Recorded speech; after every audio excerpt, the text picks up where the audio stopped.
Hello everyone, this is Sampa Brand from Sports TV Media. I welcome you to this session of our broadcast. Today we are looking at the just ended match between Bournemouth and Manchester United. I want to say from the onset that Manchester United defense was shambolic, though even that is an understatement. I don't know what was going on between Lindelof and Maguire. Even when Eric Bailey came in, it was the same thing. It was so poor, I can't comprehend it. I don't know what was going on with our defense. The confusion that was there, they were running about like headless chickens. Sometimes were caught out of position. Maguire didn't know where he was. Wan-Bissaka today was everywhere and didn't know when to take his position in the defense. We look at Maguire, it's the same thing. We look at indeed even Luke Shaw, it was the same thing. Luke Shaw was most of the times out of his position, and indeed King and his attacking people, the attackers for indeed Bournemouth, had found it very easy to go around our defense and cause a lot of problems. If we are playing with a team that was actually superior to us, we could have conceded maybe 5-6 goals because of the shambolic defending that was there. I don't know the confusion where it was coming from. I don't know what was going on with Lindelof, what was going on with Maguire. Even Bailey, when he came in, it was the same thing. Even Luke Shaw, it was the same thing. Wan-Bissaka, for the first time, we have seen that he was caught out of position and he didn't even know where he was most of the times. It is sad to say our defense was shambolic. But it's a good thing. On a positive note, what is good about this game is that it has indeed shown us how far Manchester United has come. You know what makes a good team? What makes a good team is when they are not playing well, but they're able to get the results. This is evident in this game that we played against Bournemouth. If you look at the way our defense played, it was, I don't know, it was a performance of maybe an academy, a team, not Manchester United first 11. It was very shambolic, to say the least. But if you look at the results that we have, if you were just hearing about the results and you didn't watch this game, you'd think that Manchester performed very well. But like I said, this is a sign of a very good team. The sign of a team that is able to challenge for anything. Why do I say that? Despite our defense being shambolic, we scored about 5 goals against Bournemouth is 2 only. This shows that we have improved tremendously everywhere in the pitch. Even when one department is not playing well, we're able to obtain the result like we did with Bournemouth. Look at the way Fernandes conducted himself in that match, the way Pogba conducted themselves in that match, the way even Rashford played. I've always said, even if Rashford is not scoring goals yet, he is still contributing to the overall performance of the team because his performance is always above average, even if he's not able to score.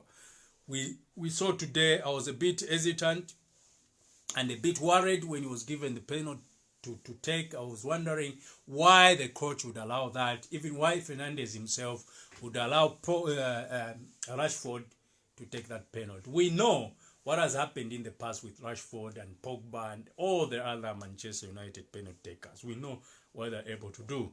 And this time around, we have designated, maybe Solskjaer has not decided who should take a penalty, but we know that the one that must take a penalty whenever we have a penalty should be Bruno Fernandes, because his stats speak for themselves.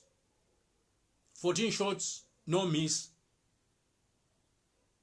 But we have seen Rashford has missed a lot of penalties that we were given, and in most cases, our win depended on those penalties. Even Pogba tried, and he also failed. So I was a bit concerned. I was a bit worried when Rashford was asked to take that penalty. But all the same, it worked out for us. He scored, though I wouldn't encourage that Manchester continues to give Rashford and Pogba to play to take my penalties, because if we do that, then we are just plotting our own downfall. when those players begin to lose the chances, you find that their morale will go down, but would have lost also a winning opportunity. So I want to believe that indeed Fernandes should continue taking penalties for Manchester United.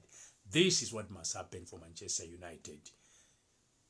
Away from the penalty, we look at the overall team performance. I can give them a 7 out of 10. 7 out of 10 because the defense was really pathetic, was really poor. Every time they were caught out of position, it was really poor. It is good that we have won the game, but that kind of performance should not be repeated. Whatever it is that caused that kind of confusion, I don't know what Social and his difference, what kind of system they were playing. I can't even put my head to it. I don't understand why the difference was like that. What kind of system was he playing? I don't understand. I can't even begin to look at it. But when we look at the team selection was okay, because I was worried about Pogba and Fernandes because of the posts that were there on social media, on some of the newspapers. Even Mark from Manchester United stand at the echo the same sentiments to say there's a rumor going on that Fernandes and Pogba are both injured and they are not going to feature in this game. But we thank God that they did feature, and indeed have helped us again get a result. But our result is not good enough. Since Leicester has won, we have to continue on the winning streak until we find Leicester, until we find Chelsea, until we take position of that number 3 or number 4 spot in the league. This is what Manchester has to do. So I was happy with Solskjaer the way he did the team selection, because I would have I would have myself loved him to rest Mashor and put Aguero there, Edwin Aguero there. I would have preferred him to rest at least, maybe rest Matic and put Freddy there. And also Luke Shaw should have been rested so that he can put in Brandon Williams. That could have helped these other guys to rest a bit so that they come for the next game that is crucial. They come when they are fully rested, so that we don't pressure them too much.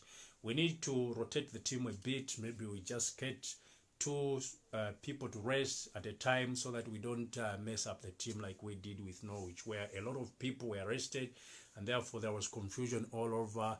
We didn't even know the positions that these people had taken, what they were doing. So that cannot be repeated. What Solskjaer needs to do is to make 2-3 substitutions in the team. He can change one person in the attack, he can rest one person in attack, in this case Marshall.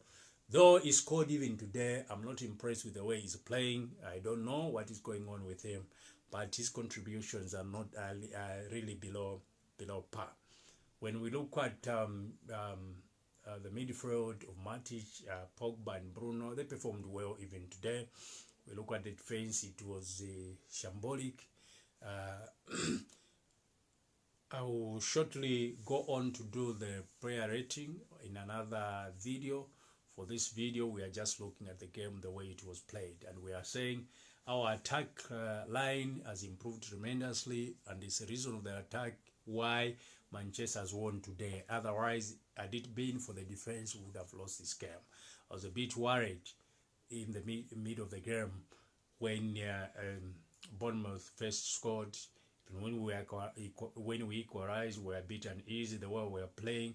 I was a bit concerned with the way we were playing overall the match, until again the same player that had continued to inspire us, the young Greenwood, the 18-year-old, again he scored. And he didn't just end on scoring one, he scored the second goal. And even when he did, I was a bit worried again until Marshall scored. And we also saw Rashford. I think the second goal came from the penalty from Rashford. Then we saw also Bruno Fernandes also score a goal. So I'm happy with the front line. I'm happy with the way the attack has lined up. I'm happy with the team selection. Though, like I said, he should have listed maybe Mashor. He should have rested maybe one person in the midfield, and he should have rested Lindelof and also Luke Shaw. About 4 substitutions that could have helped us for the next game. But these people played well in the past games. They need a rest. Most of them, that's why maybe today they didn't even play well. It was really pathetic in the way the defense was organized. But we have escaped this one. I think for me, that is why it exposes the areas where Manchester United has to fill up. I think we need to fill up a centre-back. This is what we need, agent. For me, people continue to say we need Sancho. I don't believe that Sancho is a priority.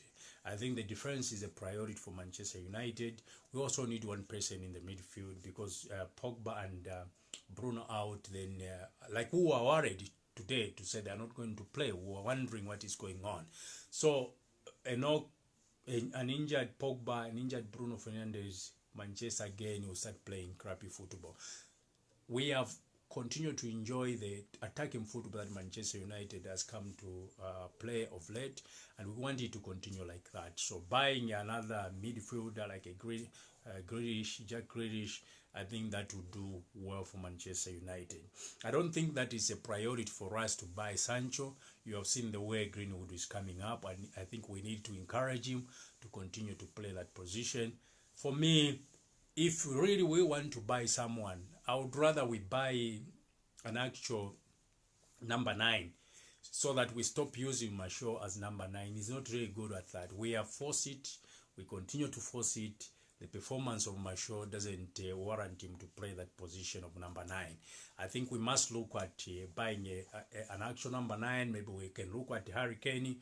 If Harry Kane is expensive, there are a lot of number 9s that we can also look at. Even Erling Haaland, the one we Dortmund signed, he has a clause that can allow us to buy him at 75 million. So I think we can afford to buy that, so that we buy a natural number 9, not Mashaw being forced, so that we can have Mashaw compete with Greenwood and maybe Daniel James compete with Rashford. If Mashaw and Rashford can compete with, can have a competition in the name of Daniel James and Greenwood, we know that they are going to be pushed, just like Brandon Williams had pushed Luke Shaw, because Luke Shaw was pathetic before Brandon Williams came on the scene. But when he saw the performances of Brandon Williams, he realized a position shall be taken from him, and he pulled. He had stepped up one gear to ensure that his performances is consistent and it's above average. This is what we need with Marshall, who continuously feels like he has cemented a position in Manchester United starting 11, even when he's not playing well. We have seen what Greenwood is able to do. That boy is talented, he needs support. I think for me, I want to believe that he's our next Rooney. It has been a while since Manchester United had a player that can have influence from the attacking position, like the way Rooney was. It has been a while since we had that, because we can't talk about Van Persie because we just had him for one season and a half maybe, but we had an attacker in Rooney who we could rely on every day. Every time Manchester went into the ground, we knew that he's going to perform. This is what we want. So let Greenwood be encouraged to compete with Marshall and Rashford and also Daniel James, so that together they can improve. I know that these four can compete for this position, so that even if Rashford is injured, we know that there is Daniel James. We know that there is Greenwood. I think Greenwood can play from any side of the field because he's double-footed. It's not like those players who are either the right winger or left wing, and we can play both positions. And if we look at Marshall, even the goal that he scored today, it came from the wing. So he's able to play and score more goals from the wing than from the middle of the park. He is not a number 9, and Manchester United and the manager Ole should realize that and begin to look for a number 9. So for me, to get Manchester where we want to be, for now, I can say Manchester must get top 4. If they don't get top 4, Solskjaer must not be in his job.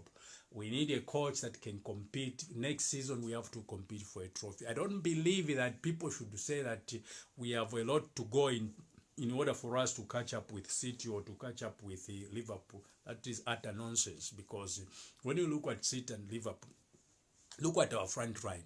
They can't claim that they are better than us. If we go in the midfield, they cannot claim that they are better than us. Maybe Liverpool in defense they are better because of Virgil van Dijk. But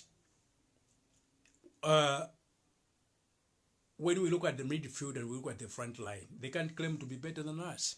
They have Virgil, we have Wan-Bissaka. So we can compete with them in every department, and therefore we can't continue to say we need time to catch up with Liverpool and Manchester City. No, we have already caught up with them. Yes, we need additions for the sake of our depth, because in case of injury to Pogba, to Martial, to Rashford, to Bruno, to any of the people in the first 11, because we know that the substitute bench is crappy.